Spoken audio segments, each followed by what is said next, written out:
Hello, my name is Dr. Jim Del Rosso, dermatologist in Las Vegas, Nevada, and it's a pleasure to have with me Dr. Andrew Alexis, who is Associate Professor in the Department of Dermatology at the Icahn School of Medicine at Mount Sinai in New York City. Welcome, Andrew. It's a pleasure to have you. Thank you. It's a pleasure to be here. As you know, we've discussed this before about the challenges in patients who have darker skin, some of the issues related to problems that they encounter with acne that may be somewhat different than individuals with lighter skin, mainly the problem of that focal pigmentation they get in areas where they have acne lesions that have resolved and now they have pigmentation. Do you have any general comments on how you approach that patient? Yeah, absolutely. As you touched on, when it comes to acne in a darker skinned patient, there is a tendency to also have post-inflammatory hyperpigmentation. Now, this post-inflammatory hyperpigmentation can be a sequela of the acne itself, as it most commonly is, but it can also be a complication of treatment if one is to have an irritation reaction to a topical therapy, for example, that in turn would induce hyperpigmentation. So those two scenarios are very relevant to treating acne in darker skin types. When you evaluate a patient, are there any particular forms or presentations of pigmentation? Let's first talk about that residual focal pigmentation that patients get when an acne lesion is flattened out and gone into its later phases, and the pigmentation that's left behind. Are there any particular clinical presentations where you know it's going to be more of a challenge or more difficult as compared to some of the others where you're more likely to get success? Yes. First of all, when it comes to post-inflammatory hyperpigmentation in the acne patient, in the initial consultation, I like to tell the patient right from the outset, right from day one when it comes to treatment, that the post-inflammatory hyperpigmentation is a consequence of the acne and will eventually resolve in the vast majority of cases, and that the timeline for treating both the acne and the hyperpigmentation is going to be several months, typically 4 to 6 months. At least, to get both the acne and the hyperpigmentation resolved. In terms of things that can worsen the hyperpigmentation, any excoriation or manipulation of the acne can cause more inflammation and can in turn produce worse hyperpigmentation, and that type of hyperpigmentation associated with excoriation of pimples tends to be more severe and last longer. So I also counsel patients about avoidance of manipulation and scratching and picking of pimples. How about the depth of the pigmentation? Sometimes you see patients, and this can happen, when you're seeing darker skin types, obviously, that it's very, very deep pigmentation in terms of its depth of color as compared to, not quite as deep in terms of I'm talking about the magnitude of the pigmentation itself, how dark it is. Does that make a difference? Yes, it absolutely does make a difference, and as you alluded to, the deeper the pigment, so if it's predominantly dermal, the more long-lasting that hyperpigmentation is going to be, and the more difficult it is going to be to treat it. I find that patients with long-standing, poorly controlled, moderate to severe inflammatory acne, those are the ones that are going to be more likely to have more severe hyperpigmentation if it's long-standing and on the severe end of the inflammatory spectrum. Truncal acne, too, is a particular problem with respect to hyperpigmentation. That pigmentation tends to be predominantly dermal and tends to last longer than the pigmentation we often see on the face. Yeah, I was interested in that case that you presented at the Academy where you showed a case of truncal acne, and maybe we can get back to truncal acne a little bit later because I thought that was fascinating. But how about patients that have active acne but they also have this pigmentation problem that's bothering them, as opposed to patients where their acne seems to be burned out, but now they're presenting with just the pigmentation, but not a lot of active acne. Are there any particular therapeutic agents that you find to be beneficial in terms of helping the pigmentation resolve or preventing the pigmentation from developing from those active acne lesions once they resolve? Yes. So when I'm approaching a patient who has both acne and hyperpigmentation, I'm thinking about designing a treatment regimen that's going to address every aspect or as many aspects of the acne as possible, including the inflammatory component and trying to address comedone formation, but also including agents that would help to reduce the hyperpigmentation. So those are my goals when starting out on a treatment regimen. And the retinoids in particular as a class, the topical retinoids are particularly well suited at killing more than one bird with killing multiple birds with one stone, in that the retinoids will not only address the acne itself but also the hyperpigmentation. In my experience and my understanding, and correct me if you've had different experience, because I think you've probably seen or dealt with more of this than I have, though I see a fair number of patients with all different skin colors every time I'm in the office. Is there anything specific about the duration? I find that if the patients are very consistent with topical retinoid, and I think all of them are effective, maybe there are shades of difference between them efficacy-wise, if you want to talk about that.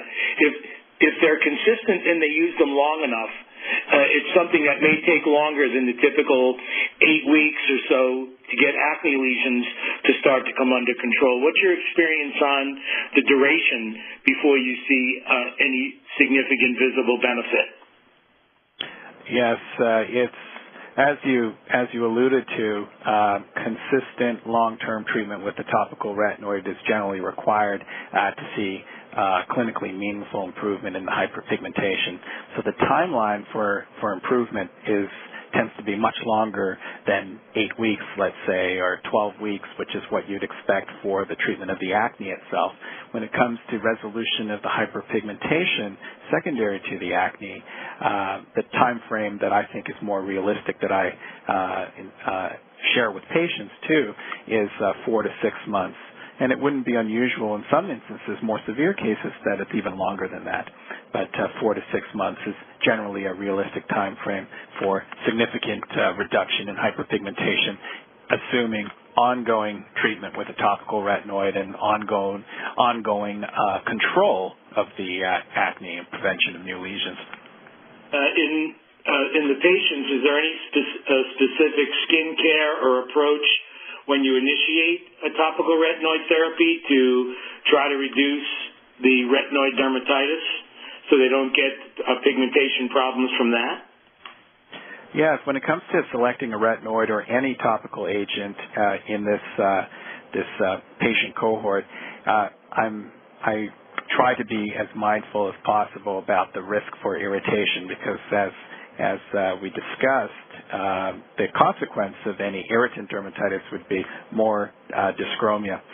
So when it comes to a patient who's retinoid naive, never been on a topical retinoid ever before, I generally start with a retinoid that I feel will be very well tolerated, and in a vehicle that would be very well tolerated. Some examples would include adapalene 0.1%, gel or cream, tretinoin 0.025% cream, the microsphere formulation of tretinoin at the 0.04% gel formulation. So these would usually be my starting points for someone who's never been on a retinoid. Now, with time, they build a tolerance, and we can increase the strength, either the concentration of the same retinoid that they're on, or switch to another retinoid such as tazarotene or adapalene 0.3% as examples to get more efficacy. In terms of specific approaches to maximize tolerability, I generally start, particularly with a retinoid-naive patient, generally start every other night dosing for the first week, and if tolerated, once tolerated, they will increase to every night. I do give them the option of applying a moisturizer, non-comedogenic moisturizer afterwards if it's needed, if there's stinging or burning or excessive dryness or peeling, but certainly a moisturizer with sunscreen in the morning. Any other particular agents, before we get on to some of the procedural things, any other particular topical agents that you find beneficial to maybe get a better impact on reducing the hyperpigmentation or preventing it? Yes, beyond the retinoids, we have azelaic acid, which I frequently use as part of a overall combination topical regimen.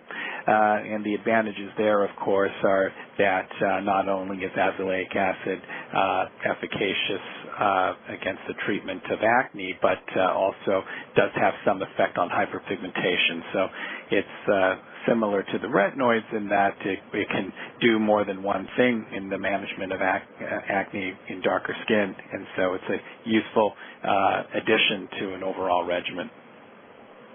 Have you seen any of what's sometimes discussed, not only with azelaic acid, but also with benzoyl peroxide, a lightening of the skin? My understanding was that they don't change the normal color of the skin. They, especially azelaic acid, I'm not so sure about benzoyl peroxide. If there's increased pigmentation, it will have effect on that. But I've seen it written, and I've heard people mention that you can get a halo effect or some hypopigmentation from either of those agents. I was wondering your thoughts about that. Well, actually, one of the advantages of azelaic acid when used for hyperpigmentation is that it doesn't produce a halo effect of hypopigmentation, as would hydroquinone, for example. So azelaic acid would be can be applied to the entire face and not just to the dark spots, and one does not need to be concerned about lightening of normal skin. It actually works preferentially, at least in vitro, on abnormal active melanocytes. So in any event, clinically, one can apply azelaic acid over the whole face, as you can with a retinoid. When it comes to benzoyl peroxide and skin lightening, that has not been my experience, and I've not seen any literature to support a bleaching effect of benzoyl peroxide. So I don't have any concerns using benzoyl peroxide in darker skin patients with respect to lightening of the skin.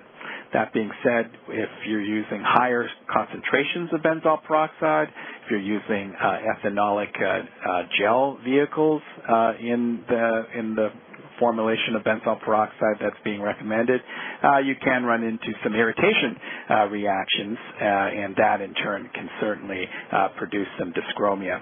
And then there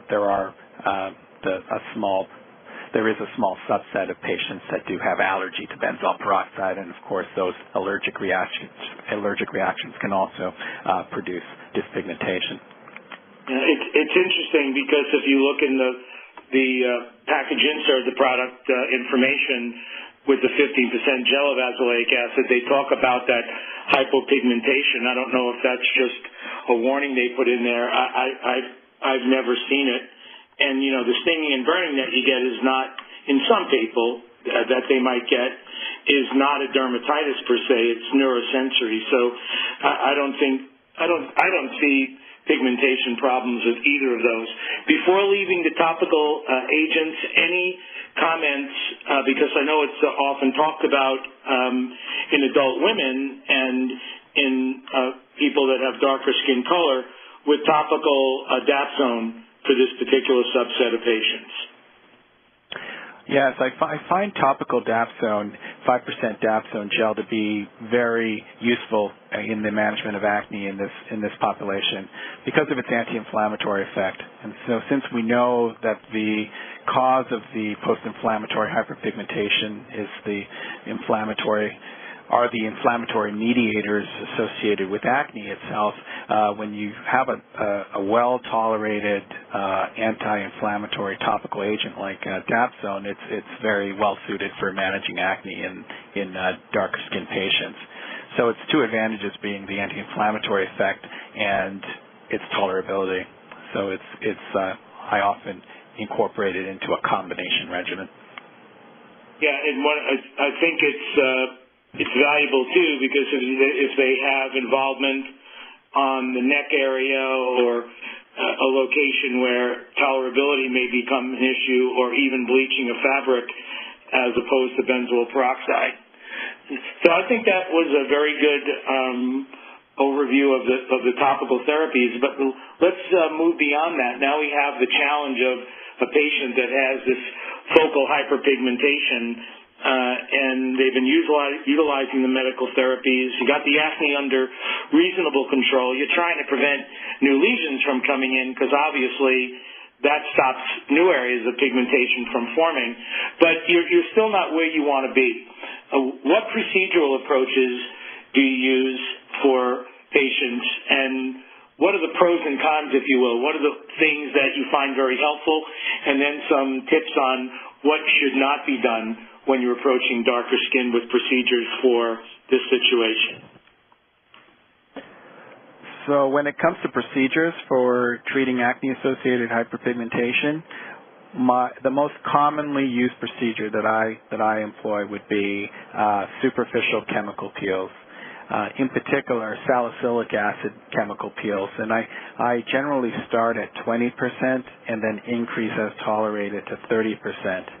And as far as when to actually incorporate these into the treatment regimen, my preference is to initiate topical and or oral treatment as appropriate for the management of the acne itself, and on the follow-up visit, generally 2 months later, it's at that point where I would consider introducing a series of chemical peels. In terms of how many are required, typically 4 to 6, and as far as the interval between the treatments, I generally do a 5-week interval. And the reason why it's 5 weeks is because I have the patient stop the retinoid that they are usually on 1 week prior to each peel. So in an effort to maintain the retinoid effect, I'll have them use the retinoid for 4 weeks straight, stop for 1 week, get their chemical peel, resume the retinoid 24 hours later, and continue for another 4 weeks. So you resume it as quickly as 1 day later after the peel? Yes, in most cases that is well tolerated. If it's a more, and there's a lot of variability in one's tolerability for peels, so in cases where I'm concerned about irritation, I will push that to 48 hours, 72 hours as appropriate. But in a routine peel with no signs of irritation whatsoever, and these are superficial peels, I can usually resume the retinoid 24 hours later. And this is something that could be done to Fitzpatrick 4, 5, 6, it doesn't matter how dark the skin color is? Yes, that is true. As long as the peeling agent is a superficial one, such as salicylic acid or glycolic acid in its lower concentrations, 30 to 50%, then doing this treatment on Fitzpatrick's 4, 5, or 6 would be appropriate. You can run into problems. And you said a series of how many peels typically? 5 weeks apart? Typically 4 to 6 peels. And when do you usually start to see, after how many peels will the patient start to notice, what they would visibly see is a difference? The reason why I ask that is if it takes multiple ones before they do, and they don't understand that, they may give up midstream. That's an important point, and the expectations have to be realistic. Expectations have to be set right from the get-go. This is not something that is going to create a dramatic difference just with 1 or 2 sessions. as far as the hyperpigmentation is concerned. There are other cosmetic benefits, improvement of the texture and just overall radiance of the skin. So there are some other aesthetic advantages to doing the peel. But if we're talking about purely the reduction of hyperpigmentation, one does need multiple of these superficial peels, and it's in the order of 4 to 6 on average. And this could be done even if they have a significant amount of active acne at the time? It can be done even with active acne. Particularly salicylic acid has a dual effect there. It has some mild anti-inflammatory activity and some comedolatic properties.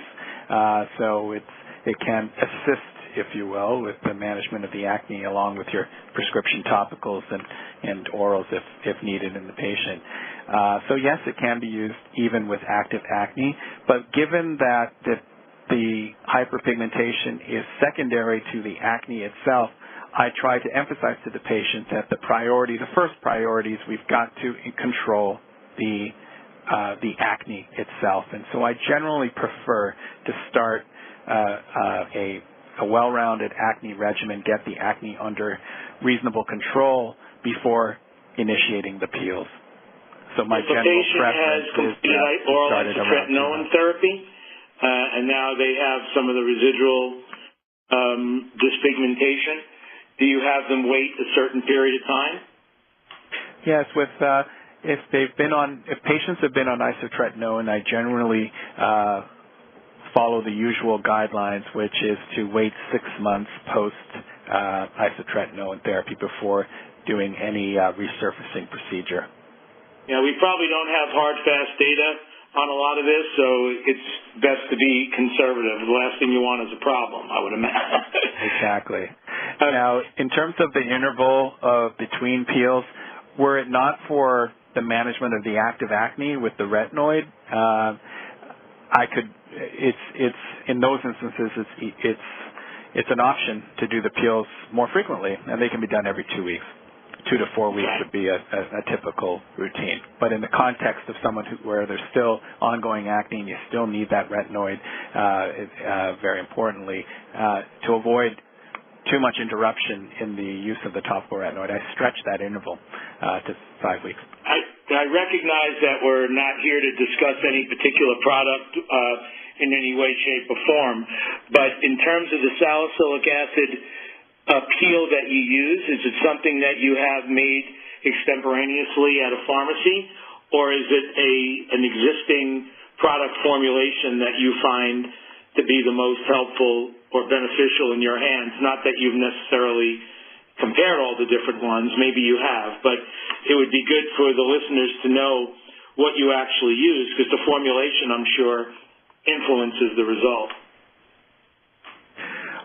Yes, I've had experience using branded formulations that come in a kit with a pre-peel skin cleanser, if you will, and the salicylic acid peeling agent plus an applicator, etc.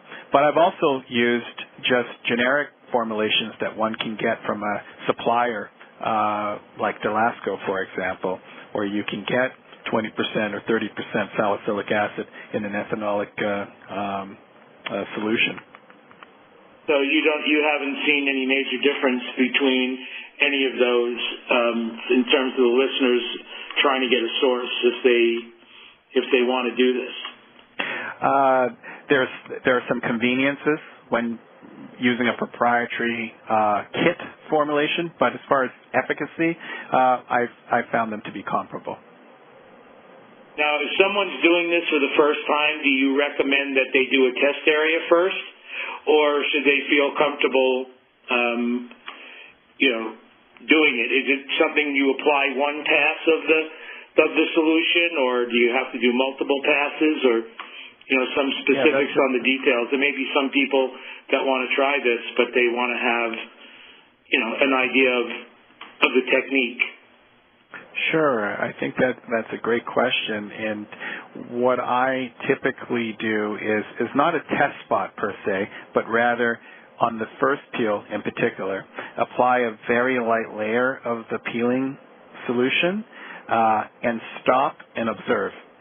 Wait 30 to 60 seconds and see what the patient's reaction to the first pass is.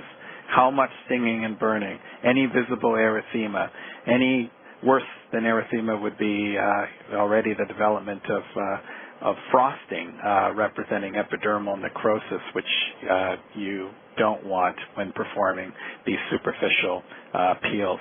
So pausing and assessing, and if well tolerated, you can go back and apply another pass. And so it depends on the patient's tolerability as far as how many layers one puts on. So the margin, the outer margin of where you're applying the salicylic acid is down to the jawline margin? Yes, although in some instances, for patients that need it, I will apply it to the submental area as well, under the chin, if they've got papules there. Usually those papules are not acne per se, but they're often pseudofolliculitis papules from if they have hyperpigmentation there, there's no reason why you can't apply it there. How about the lateral neck area?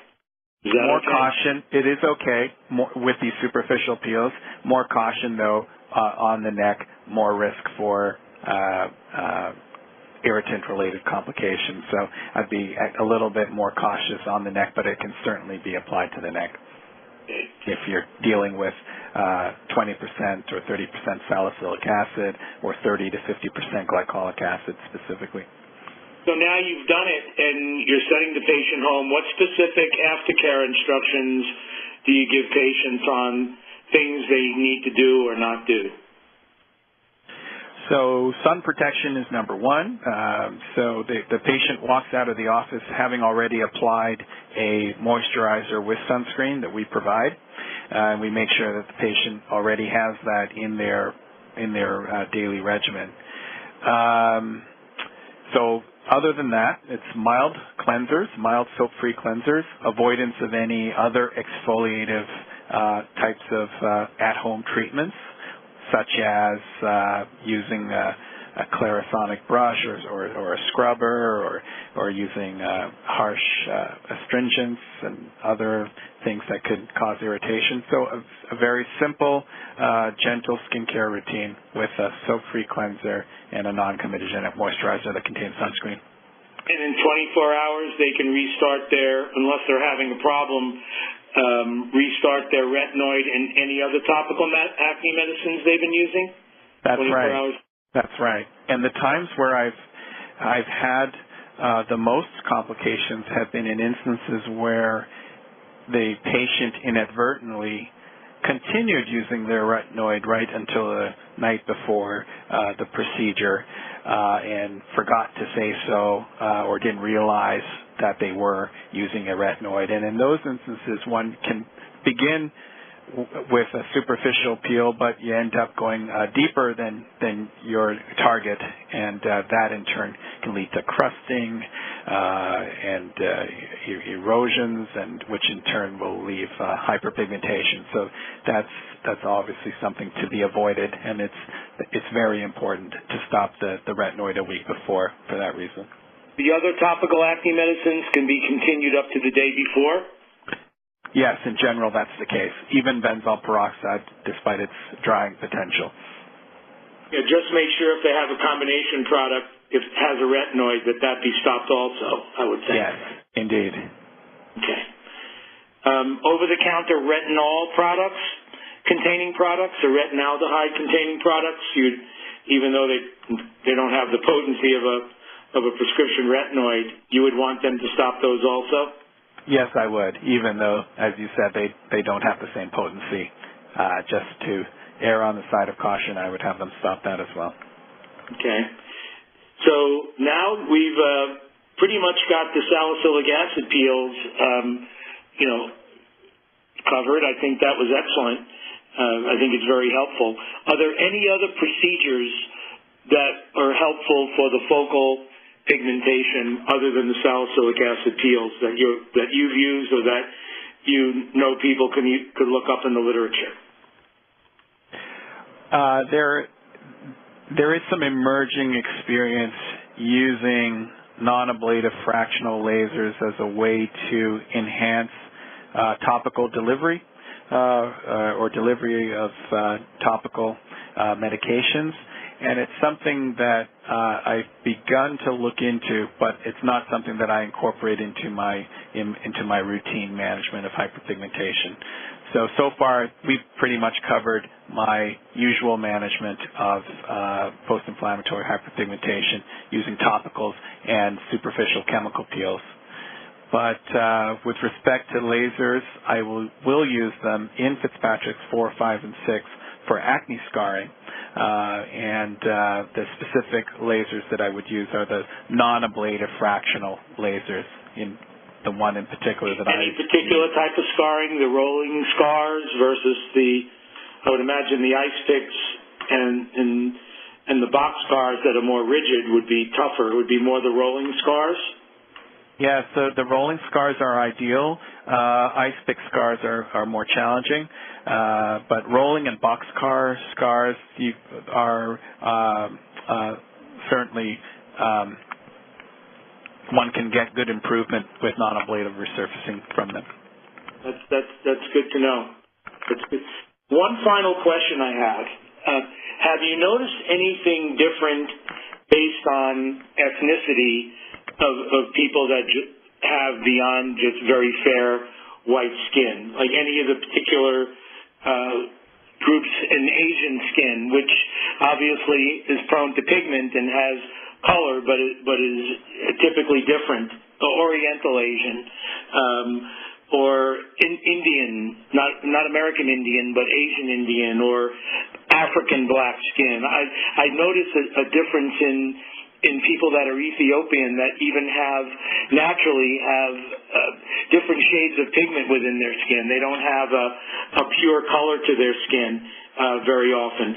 Anything specific to any of the ethnic groups, Middle Eastern skin, that you've noticed that there are differences in terms of results with pigmentation or how you would approach them, or even the more fair black skin. That's not white, obviously, but it's more fair. Have you noticed any differences? Because we're seeing more and more of this in practice. Yes, I wouldn't say that I have noted any specific ethnic or racial differences in the efficacy of various treatments or the required approach to treatment. It's more dependent on one's constitutive pigmentation, in my opinion, as opposed to their racial background or ethnicity. So any of those particular groups you'd feel comfortable pretty much with the same topical therapy approach and the same superficial peeling approach? You haven't found any differences? I'm not saying there are. I just wanted to make sure there wasn't something that we missed. There can be some cultural differences that are related to ethnicity with respect to skincare regimens that have that can impact acne or hyperpigmentation, and so that is very relevant when it comes to thinking about the patient's ethnicity. Other than those cultural factors, though, I don't have any specific differences in my approach to treatment in terms of selection of medications, selection of procedures, or technique when dealing with different racial ethnic populations. And you're in a very multicultural city, so you see patients from all different places and all different backgrounds, which lends some substance to your statement. And that's what I've observed, but I just wanted to see if you saw anything different. Andrew, do you have any final comments or suggestions or parting words you'd like to say to the group? I found this very enlightening, and I appreciate it. I would say one more comment with respect to non-ablative laser resurfacing in darker skin.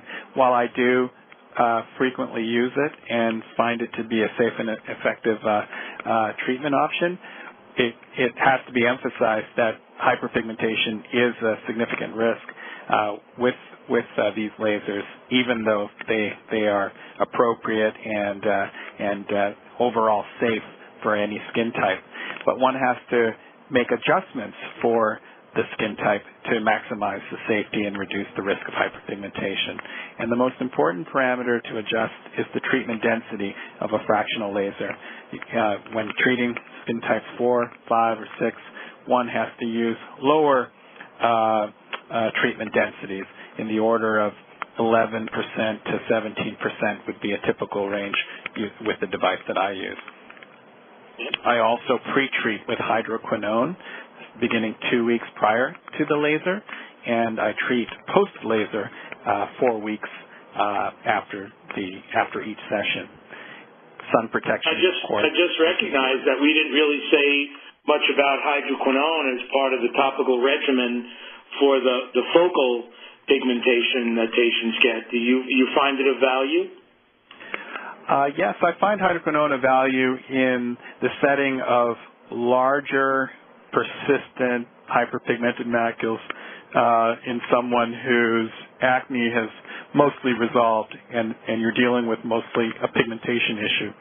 And so in those instances, direct application of the hydroquinone directly to the hyperpigmented macules as opposed to a full face treatment is what I advise. The biggest limitation, though, is if the macule is too small, one can get a perilesional halo effect of perilesional hypopigmentation. I like to tell patients to use a cotton tip applicator to be able to directly apply the hydroquinone to the lesional skin and avoid. One final question I just thought of, and then I'll let you go. Okay. If you utilize the 20% peel, have you ever seen hyperpigmentation as a complication of that? And if you do, can you go back and retreat again with the same type of peeling to try to help that resolve? So yes, I have unfortunately had instances where I've induced hyperpigmentation from doing a chemical peel. Fortunately, this is a very rare event when using 20% salicylic acid or 30% salicylic acid in an appropriate patient. But when this has happened, it's been in that scenario where the patient inadvertently did not stop their retinoid prior, or when I've applied too quickly multiple layers of the solution. And so this is why I advise taking every patient individually, not having a cookbook approach. There isn't a one-size-fits-all, and applying a light layer and pausing and observing the patient's reaction before reapplying another layer. So it's best to be in the room with the patient and assessing as it's going on, and not being afraid to stop the peel if needed, if there's irritation. It sounds to me like if they've used the retinoid and didn't stop it, you can have the whole situation cool down, have them stop the retinoid, and go back to what you were doing to try to get the improvement that you were trying to do in the start. Yes. So, Andrew, as always, you're a true gentleman, and I really want to thank you for your time. And